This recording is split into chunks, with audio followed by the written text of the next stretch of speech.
Isang nakakakilabot na tawag ang natanggap sa kalagitnaan ng araw. Isang kumpisal na lubhang nakakagimbal na nagpadala ng kilabot sa lahat ng nakarinig nito. Ngunit anong lihim ba talaga ang nakatago sa likod ng tawag na iyon? Isang lihim na nagpaikot sa lahat ng pangyayari.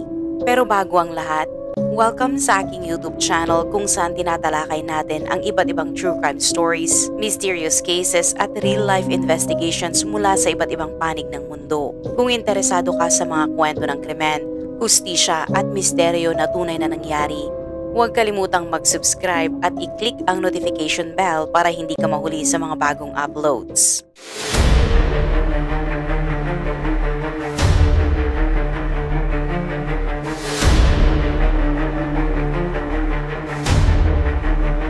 Nagsimula ang lahat sa isang linggo ng umaga, ika-6 ng Hunyo taong 2021, bandang 11:30 ng umaga sa lungsod ng Jeongju sa North Jeolla Province, South Korea.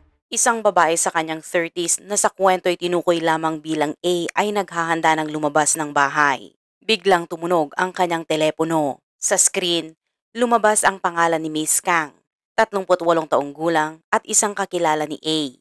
Hindi pangkaraniwan ang makatanggap ng tawag mula kay Kang sa ganitong oras dahil karaniwan itong nagtatrabaho sa gabi sa mga entertainment venues. Kaya't may kutob si A na may kakaiba. Sinunod niya ang kanyang kutob at agad na sinagot ang tawag. Sa kabilang linya, ang boses ni Kang ay garalgal, halatang naguguluhan at galit. Sa gitna ng matinding emosyon, ikinumpisal ni Kang na sa isang mainit na pagtatalo ay napatay niya ang kanyang nobyo. Hindi alam ni A kung paano tutugon. Hindi niya tiyak kung ang sinasabi ba ni Kang ay bunga lamang ng galit o totoong umaamin ito sa isang krimen. Kaya't humingi siya ng tulong sa isa pang kakilala para tingnan ang lagay ni Kang sa kanyang apartment. Isang maliit na studio sa Uwadong neighborhood ng Dokjin District sa Jeonju at doon din naninirahan ang nobyo ni Kang. Makalipas ang isang oras, bandang 12:16 ng hapon, dumating ang kakilala sa apartment at pinindot ang doorbell. Binuksan ni Kang ang pinto. Wala itong ekspresyon at tila pagod na para bang may inaasahang darating. Ngunit nang sumilip ang bisita sa loob, agad itong napatigil sa gulat at sindak. Ang sahig ay puno ng malalalim at makakapal na mantsa ng dugo. Sa kanilang pagpasok, natagpuan nila si Kim Jun-soo, 22 taong gulang at nobyo ni Kang na nakabulagta sa tabi ng kama. Sandaling naparalisa sa takot ang dumating na bisita. Si Jun-soo ay nagtamo ng maraming saksak, mga sugat na malinaw na tanda ng marahas na pananakit. Bagamat nanginginig at naguguluhan, nagawa pa rin ng bisita na tumawag sa emergency services. Agad namang dumating ang mga pulis at sinimulan ang investigasyon.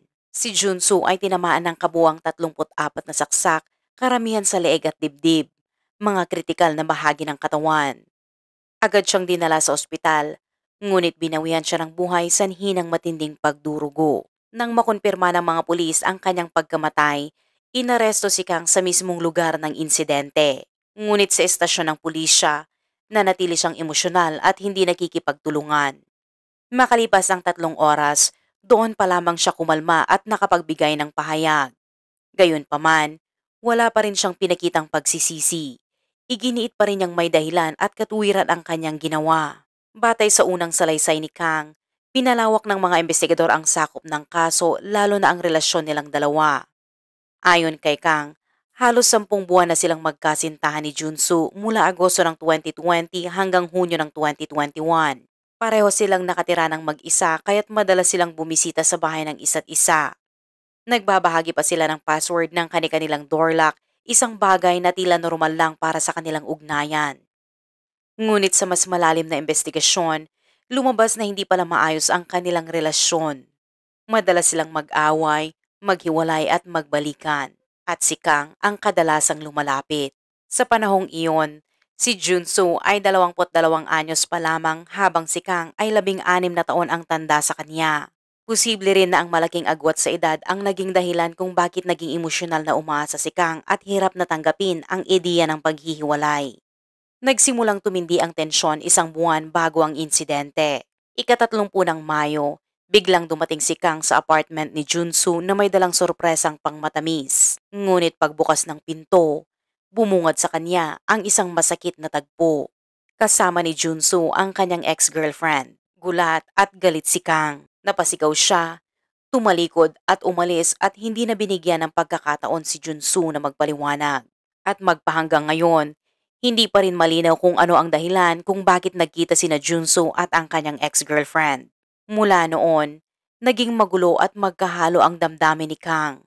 Paninibugho, kawalan ng kapanatagan at sakit. Lalong naging mahirap para kay Kang ang katotohanang mas bata sa kanya si Junsu. Sa kanilang relasyon, palihim ding lumalabas si Junsu kasama ang ibang babae. Sa ibang tao, sinasabi pa nitong wala siyang nobya. Isang bagay na nagdulot ng pagkabigo at pakiramdam na hindi mahalaga si Kang. Kung titingnan ang kalagayan ni Kang, maaaring maunawaan kung saan nanggagaling ang kanyang kawalan ng kumpiyansa sa sarili. Siya ay nagtatrabaho sa nightlife entertainment industry, isang trabaho na kadalasang may stigma sa lipunan. Bukod pa rito, hiwalay na siyang may asawa at may 2 anak. Ang mga bata ay nakatira sa kanilang lolo't lola sa ama at hindi naman sangkot sa relasyon. Ngunit tila naging hadlang pa rin ito sa pagtanggap ni Junsu. Nang malaman ni Junsu ang buong nakaraan ni Kang, unti-unti itong lumayo sa kanya.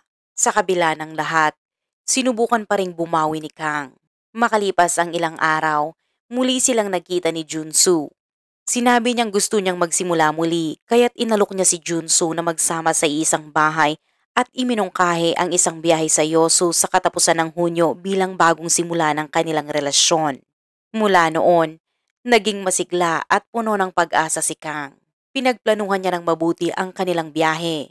Nagpareserba ng villa, naghanap ng mga sikat na kainan at inayos ang lahat ng detalye. Habang ginagawa ito, patuloy siyang nagpapadala ng mensahe kay Junsu, ipinapahayag na naniniwala siyang makakatulong ang biyahe para muling maayos at mapatatag ang kanilang relasyon at pagmamahalan. Ngunit ilang araw lang ang lumipas, gumuho ang pag-asang iyon. Isang gabi, dumalo sila sa magkahiwalay na salo-salo kasama ang kani-kanilang mga kaibigan. Habang nagsikang kay Junsu at nakatanggap pa nga siya ng ilang litrato na nagpapakitang umiinom ito. Ngunit habang lumalalim ang gabi, unti-unti ring nadadagdagan ang kanyang pag-aalala. Bandang 4:00 ng umaga, tumigil sa pag-reply si Junsu. Hindi na nito sinasagot ang mga tawag at ang kanyang mga mensahe ay hindi rin binabasa. Nagpatuloy ang katahimikan hanggang 10:00 ng umaga kinabukasan kaya't lalong lumala ang pag-aalala ni Kang. Naisip niya na baka sobra ang nainom ni Junsu at napahamak ito. Kaya't bandang 10:45 ng umaga, agad siyang nagtungo sa apartment nito at gamit ang parehong door code, pumasok siya sa loob. Sa kanyang pagpasok, natagpuan niya si Junsu na mahimbing na natutulog sa kama, lasing at hindi gumagalaw. Naisip ni Kang na baka hindi lang nito narinig ang mga tawag kaya't kahit papaano ay nakaramdam siya ng ginhawa. Ngunit napukaw ang kanyang pansin sa cellphone na nasa tabi ng kama.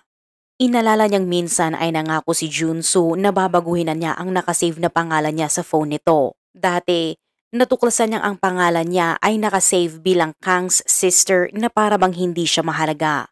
Kaya't nang tinawagan niya ang sarili gamit ang phone ni Junsu, tumunog ang tawag ngunit ang lumabas sa screen ay mga numero lang at walang pangalan. Ibig sabihin, binura ang kanyang contact number. Lalong nataranta si Kang. Upang masigurado, sinubukan niyang tawagan ito sa video gamit ang KakaoTalk ngunit hindi ito makonekta. Lumabas ang mensahe na siya ay nakablock. Habang iniisip niya ito, lalo siyang nagiging balisa. Paano nangyari na ilang oras lang matapos siyang padalhan ng litrato, bigla na lamang siyang binura at binlock? Pumasok sa kanyang isip ang posibilidad na baka may nakilala si Junsu sa party at tinatangka siyang iwan. Ang takot ay naging matinding galit at pagkasira ng loob. Habang tinititigan niya si Junsu na payapang natutulog, wala siyang kamalay-malay na pumasok sa kanyang isip ang nakakakilabot na ideya. Kung hindi ko siya maaaring makasama, hindi na rin siya pwedeng makuha ng iba. Tumayo si Kang na may matinding galit sa kanyang mga mata. Tahimik siyang nagtungo sa kusina. Kinuha ang isang kutsilyo at maingat na binalutan ng papel ang hawakan. Lumapit siya kay Junsu at sa isang iglap na walang alinlangan, sinaksak niya ito sa kanyang dibdib. Nagising si Junsu at nahulog mula sa kama pero hindi na siya nagkaroon ng pagkakataong lumaban. Sunod-sunod pa ang mga saksak na kanyang inabot na umabot sa kabuwang 34 na tumama sa kanyang leeg, likod at dibdib. Mula sa sandaling iyon, tuluyan nang nagbago ang lahat. Bagamat nagtangkang kumilos si Junsu, hindi kinaya ng kanyang katawan ang matinding pananakit. Bumagsak siya habang patuloy na umaagos ang dugo mula sa kanyang leeg at dibdib. Unti-unti rin siyang nawalan ng malay dahil sa matinding sakit. Tumagal ng halos 30 minuto ang pag-atake, ngunit si Kang wala man lang ginawa upang iligtas siya. Nanatili lamang siyang nakatayo, malamig, walang emosyon at pinapanood ang dahang-dahang pagkamatay ni Junsu. Pagdating ng pulisya, agad siyang inaresto at sinampahan ng kaso ng pagpatay batay na rin sa kanyang sariling kumpisal. Ang kaso ay agad na nagpasiklab ng matinding reaksyon sa publiko. Isang relasyon na nauwi sa trahedya. Ngunit makalipas ang isang buwan, noong Hulyo, 2 petisyon ang lumitaw sa opisyal na petition page ng Blue House na naging dahilan ng bagong pagdududa sa publiko at paglabas ng mga nakakagulat na detalye tungkol sa kaso. Sa pamamagitan ng mga petisyong ito, nalaman ng publiko na ang buong salaysay ng kaso ay batay lamang sa bersyon ni Kang. Walang konkretong ebidensya o malinaw na tala kung paano tumugon si Junsu sa mga away nila o sa plano nilang biyahe sa Yosu. Ang pamilya ng biktima ay nagpahayag ng seryosong pagkakabahala sa tila isang panig lamang na pagsisiyasat at inilatag nila ito ng detalyado sa kanilang mga petisyon. Mula sa isang naganap na magkaibang pananaw, iginiit ng pamilya ni Junsu na hindi ito simpleng krimen ng selos o bugso ng damdamin gaya ng sinasabi ng media, kundi isang malupit na pagpaslang na isinagawa ng isang obsessed na stalker. Ayon sa kanila, ang relasyon ni na Junsu at Kang ay tumagal lamang ng halos 1 buwan at kalahati at hindi 10 buwan gaya ng ipinahayag ni Kang. At sa maikling panahong iyon, si Junsu ay nasa ilalim ng tuloy-tuloy na matinding psychological na pressure mula kay Kang. Agad naging nakakabahala ang kontrolado at mapanghimok na asal ni Kang. Palihim niyang sinusuri ang cellphone ni Junsu at sa tuwing sila ay magkahiwalay, binabahan niya ito ng mga tanong gaya ng nasaan ka, sino ang kasama mo, bakit hindi ka nagre-reply. Pinipilit pa siyang magpadala ng mga litrato bilang patunay ng kanyang kinaroroonan at minsan ay pinapanatili ang loudspeaker habang nasa tawag. Hindi doon nagtapos ang kanyang obsesyon. Sa tuwing hindi tumutugon si Junsu sa paraang gusto ni Kang, bigla na lang itong sumusulpot sa kanyang apartment nang walang paabiso. Na-memorize na ni Kang ang code ng lock sa pintuan mula sa panonood kay Junsu at ginamit niya ito upang malayang makapasok at lumabas. Sa buong relasyon, ramdam ni Junsu ang pagkakakulong. Wala siyang espasyo at wala siyang pribadong buhay. Sa huli, ang lumalalang emosyonal na pasanin ay nagtulak kay Junsu upang tapusin ang kanilang ugnayan. Malinaw niyang sinabi kay Kang na hindi na sila maaaring magpatuloy, ngunit tumanggi si Kang na tanggapin ito. Sa loob ng 8 buwan, walang tigil siyang nagte-text, tumatawag at bigla na lamang dumadating sa bahay ni Junsu. Patuloy ang kanyang pagbabanta at pangungulit kahit ilang beses na siyang binlock. Balik siya ng balik, minsan ay sumisigaw ng masakit na salita at umiiyak ng malakas sa harap ng mga kapitbahay.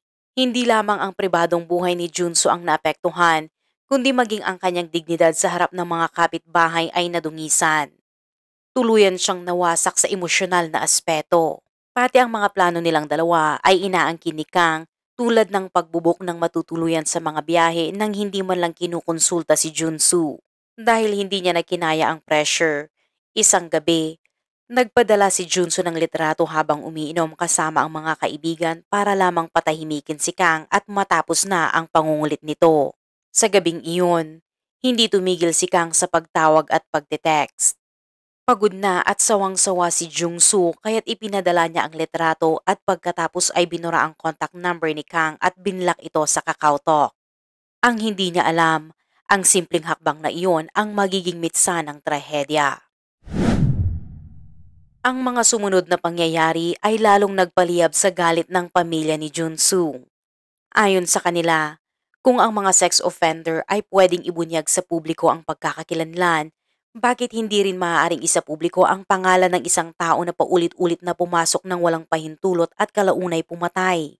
Bagamat ang desisyon ay nasa kamay ng korte, Nakiusap ang pamilya sa mga opisyal na isaalang-alang ang opinyon ng publiko at ang sakit na dinulot ng kasong ito sa buong lipunan.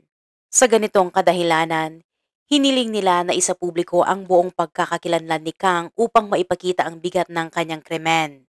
Ngunit ayon sa abogado ni Kang, ginawa niya raw ang krimen habang lasing at may matinding depresyon kaya't hindi niya ganap na nauunawaan ang kanyang mga kilos. Dahil dito, humiling sila ng pag-unawa at kaunting awa. Nang hingan ng ebidensya, isinumiti ng depensa ang mga medical records na nagsasabing dumaan si Kang sa psychiatric treatment 1 taon bago ang insidente. Ngunit mariin itong tinanggihan ng mga taga-usig. Ipinunto nila na si Kang ay naimbestigahan 3 oras matapos siyang arestuhin. Panahong sapat na upang siya ay kumalma. At sa kanyang pahayag, detalyado at malinaw niyang ikinuwento ang bawat hakbang ng krimen. Bukod sa mismong salaysay ni Kang, naglahad pa ng karagdagang ebidensya ang mga taga-usig na nagpapakita ng kanyang mental clarity at pagpaplano bago ang krimen. Halimbawa, nagpadala siya ng mga mensaheng may pagbabanta bago pa man mangyari ang insidente na sasaktan niya si Junsu. At sa mismong oras ng pananaksak, binalutan pa niya ng papel ang hawakan ng kutsilyo para hindi dumulas at upang maiwasang madumihan ng dugo ang kanyang mga damit. Ang mga sugat ay nakatuon sa lahat ng mahahalagang bahagi ng katawan, tanda ng kalkulado at sinasadyang pananakit. Dahil dito, pumanig ang korte sa panig ng prosekusyon. Nang tanungin tungkol sa kanyang motibo, sinabi ni Kang na siya ay napuno ng galit nang matuklasang hindi pa rin inilagay ni Junso ang kanyang pangalan sa phone nito. Ngunit para sa mga hukom, ang ganitong rason ay hindi katanggap-tanggap at lubos na irasyonal. Wala itong puwang sa legal o moral na pamantayan. Lalo pang lumala ang kontrobersiya dahil sa mga kilos ni Kang sa loob ng paglilitis. Wala itong ipinakitang anumang pagsisisi. Dahil dito, itinuturing na mababa ang kanyang posibilidad na magbagong buhay kaya't hinatulan siya ng habang buhay na pagkakakulong. Pagkalipas ng 4 na buwan, isinagawa ang appeal trial.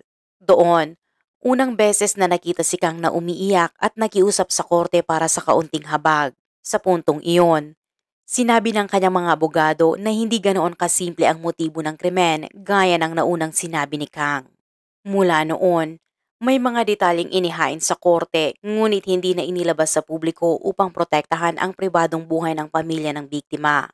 At dahil ang krimen ay hindi kinikilalang planado o bahagi ng organisadong pagkilos at ngayon ay nagpapakita si Kang ng pagsisisi, itinuring ng korte na mababa ang posibilidad na muling maulit ang krimen. Dahil sa mga salik na ito, ibinaba ng korte ang sentensya ni Kang mula sa habang buhay na pagkakakulong patungong 22 taon sa bilangguan. Ngunit lampas sa usaping legal, ang pinakamalaking naging tama sa publiko ay ang pagkabasag ng dating paniniwala ng lipunan tungkol sa mga biktima ng stalking. Karaniwang iniisip na kababaihan lamang ang maaaring maging biktima, ngunit ipinakita ng kasong ito na ang stalking ay isang panganib na maaaring maranasan ng sinuman anuman ang kasarian. Sa kaso ni Junsu, lumitaw ang masakit na katotohanan. Ang inakalang simpleng krimen na bunga ng selos ay nagpakita ng mas malalim at mas madilim na realidad.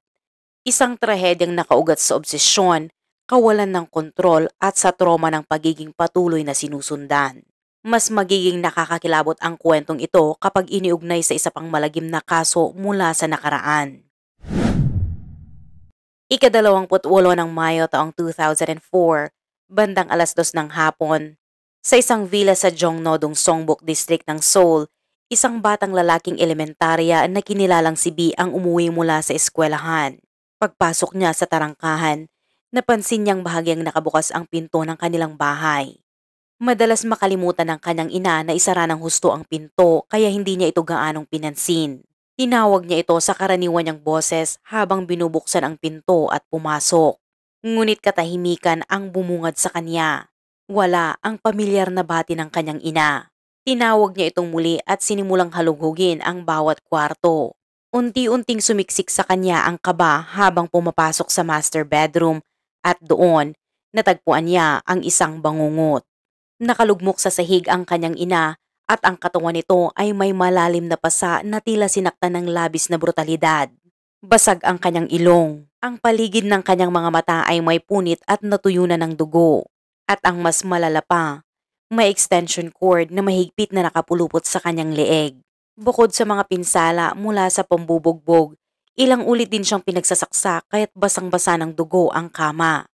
Napasigaw ang bata sa takot at niyakap ang kanyang ina sa huling pagkakataon. Di nagtagal, dumating ang mga pulis at ang katahimikan ng songbook ay napalitan ng matinding tensyon. Agad na nagsagawa ng manhunt ang investigador mula sa Songbuk Police Station. Base sa antas ng kalupitan, inakala ng mga otoridad na isang lalaki ang sospek dahil sa lakas na kinakailangan upang maisagawa ang ganoong brutal na krimen. Ngunit sa kabila ng paunang hinala, wala silang matibay na ebidensya na natagpuan sa lugar ng krimen. Ang pinakamalaking palaisipan, walang bakas ng sapilitang pagpasok. Ipinapahiwatig nito na ang mismong biktima ang nagbukas ng pinto at nagpapasok sa salarin. Lalo pang pinatingkad ng isang bagay ang misteryo.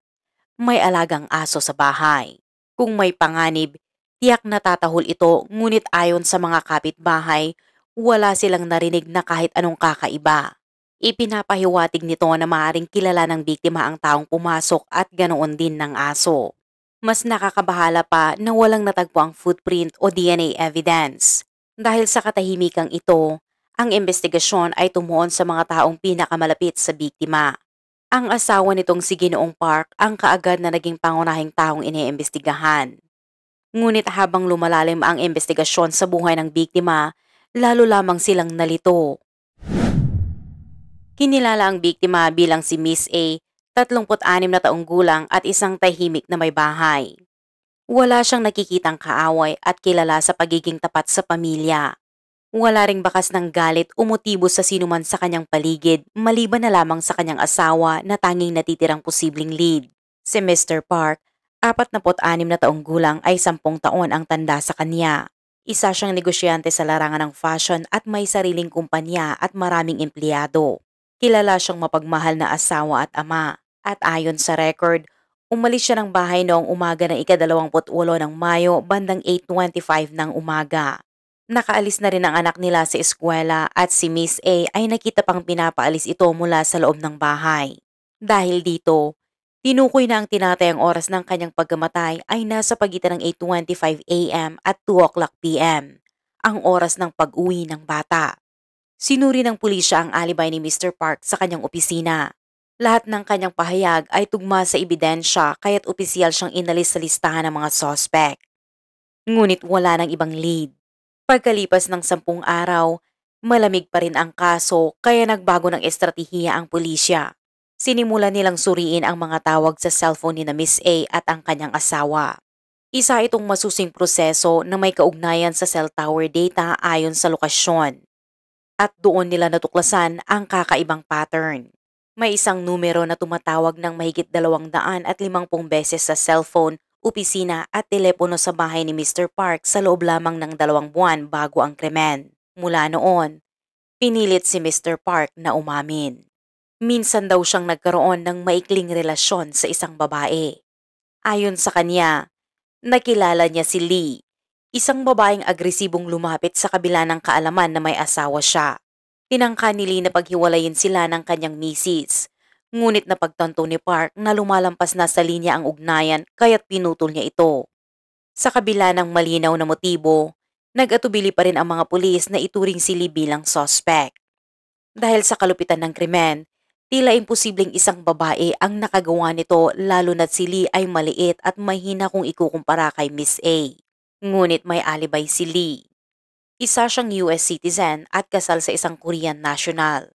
Sa record ng immigration, nakita sa mismong araw ng krimen, ika-28 ng Mayo na umalis siya patungong Amerika bandang alas 5 ng hapon. Upang beripikahin, tinunton ng pulisya ang bahay ng kanyang ina sa Korea at mula sa landline ng kanilang bahay, nakagawa si Lee ng 3 tawag sa kanyang asawa sa Amerika. 8:54 ng umaga, 12:20 ng hapon at 12:38 ng hapon, lahat ay nasa oras ng krimen. Habang tumitindi ang suspetsa, mariing itinanggi ni Lee ang anumang kaugnayan. Ayon sa kanya, nasa bahay lamang siya hanggang sa pag-alis sa airport. Ang kanyang pag-alis daw sa mismong araw ng krimen ay dulot lang ng isyong pang-visa. Ngunit isang bagong lead ang lumitaw. Sa call records ni Mr. Park, bukod sa tawag ni Lee, may isa pang misteryosong numero. Nang kanilang tuntunin ang may-ari, nadiskubre nilang ito ay pinsan ni Lee. Agad na nagsagawa ng verification ang mga pulis at natagpuan nila ang pinsan ni Lee na nagtatrabaho sa isang maliit na restaurant 10 minuto ang layo mula sa bahay ng ina ni Lee. Nang puntahan nila ito, naroon ang pinsan ni Lee. Sa inisyal na pagtatanong, sinabi ng pinsan na nakausap niya si Lee noong gabi bago ang krimen, ngunit ang kanyang mga sagot ay paiba-iba, malabo at nauutal na parabang umiiwas. Bigla pa siyang napaluha at iginiit na wala siyang kinalaman. Hindi na napigilan ng ina ni Lee ang kanyang sarili at ikinuwento niyang bandang 11:30 ng umaga noong araw ng krimen. Bigla raw dumating si Lee sa restaurant na takot, paulit-ulit na nagsasalita tungkol sa malaking gulo at agad na naghahanap ng flight pabalik sa Amerika. Bandang 1:30 ng hapon, umalis si Lee na labis ang takot at tila wasak ang emosyon. Pagkaalis niya, napansin ng kanyang ina ang isang kutsilyong nakababad sa lababo na naputol ang hawakan. Sa takot na baka ito ang ginamit sa krimen, binalot nila ito sa plastik at itinapon sa basurahan. Ngunit lumitaw ang malaking tanong. Kung totoo ang salaysay ng ina, paano pa nakagawa ng tawag si Lee mula sa bahay ng kanyang ina sa eksaktong oras ng krimen? Hiniling ng pulisya ang signal data mula sa telecom provider at dito natuklasang ang unang 2 tawag ay mula sa tower malapit sa bahay ng ina ni Lee. Ngunit ang ikatlo ay mula sa tower malapit sa restaurant ng pinsan. Ibig sabihin, gumalaw si Lee sa parehong lugar sa posibleng dinaanan ng salarin. Unti-unti ring nabuo ang larawan na pagkatapos ng krimen, nagtungo siya sa restaurant ng pinsan, nag-book ng tiket at agad na lumipad patungong Amerika. Sa lakas ng ebidensya, naglabas ang Interpol ng International Arrest Warrant at humiling sa gobyerno ng US na i-extradite si Lee. Ngunit isa pang tanong ang bumabagabag. Paano nagawa ni Lee ang isang brutal na krimen kung mas maliit siya kaysa sa biktima? Pagkalipas ng 6 na buwan, na-extradite siya pabalik ng Korea. Mariin niyang itinanggi ang lahat at ayon sa kanya, wala namang direktang ebidensya laban sa kanya. Isang bagay na gagamitin niya bilang sandata sa korte. Ngunit ayon sa autopsy report ng National Forensic Service, posible raw na naisakatuparan ni Lee ang krimen ng mag-isa. Sa pagsusuri, nakita niya na bukas ang pinto ng bahay ni Mr. Park. Pumasok siya sa tahanan at nadatnan si Miss A na natutulog sa master bedroom. Sinipa niya ito sa mukha at nabali ang ilong, saka pinalo at ginamit ang electric cord upang sakalin. At nang mawalan ng malay ang biktima, saka niya ito sinaksak. Bagamat maliit siya, nagawa pa rin ni Lee ang krimen dahil walang kalaban-laban ang biktima. Si Leong ay lumaki sa Busan at matagal nang pinapangarap ang makapag-aral sa Amerika. Isang pangarap na natupad ngunit nauwi sa karanasang puno ng diskriminasyon at kahirapan. Bumalik siya sa Korea upang muling magsimula. At doon, isa sa mga karaoke bar na kanyang pinagtatrabahuan ay nakilala niya si Mr. Park. Isang gwapo at matagumpay na negosyante na may sariling pamilya na. Para kay Lee, si Park ang susi sa bagong buhay. Ngunit para kay Park, si Lee ay pansamantalang libangan lamang. Nang malaman ni Miss A ang tungkol sa kanilang relasyon, tuluyan ang gumuho ang ilusyon ni Lee. Sa kanyang isipan, kung mawawala si A, baka siya ang pumalit bilang legal na asawa. Noong Mayo ng taong 2005, naglabas ng desisyon ang korte na kahit walang direktang ebidensya, kung ang lahat ng circumstantial evidence ay malinaw na tumutukoy sa iisang tao, maaari pa rin siyang hatulan ng guilty. At ang hatol, 15 pagkakakulong para kay Lee na kinumpirma pa sa apela. 2 buhay, 2 trahedya, magkaibang kaso ngunit parehong nagsimula sa hindi natupad na pagnanasa. Ang isa ay pinatay ang kasintahan dahil lamang binura ang pangalan niya sa cellphone at ang isa naman ay pinatay ang asawa ng dating karelasyon sa ngalan ng maling pag-ibig. Isa itong paalala na kapag lumampas sa hangganan ang obsesyon, hindi lang buhay ng iba ang nawawala, kundi pati na rin ang huling bakas ng pagkatao ng mismong salarin. At iyan ang kwento natin sa episode natin ngayong araw. Ano ang masasabi mo tungkol sa kasong ito? Ibahagi ang iyong kaisipan sa comment section sa ibaba at maraming salamat muli sa panonood. Kung nagustuhan mo ang video na ito, huwag kalimutang i-like, i-share at mag-subscribe para sa mas marami pang investigative stories na ating tatalakayin.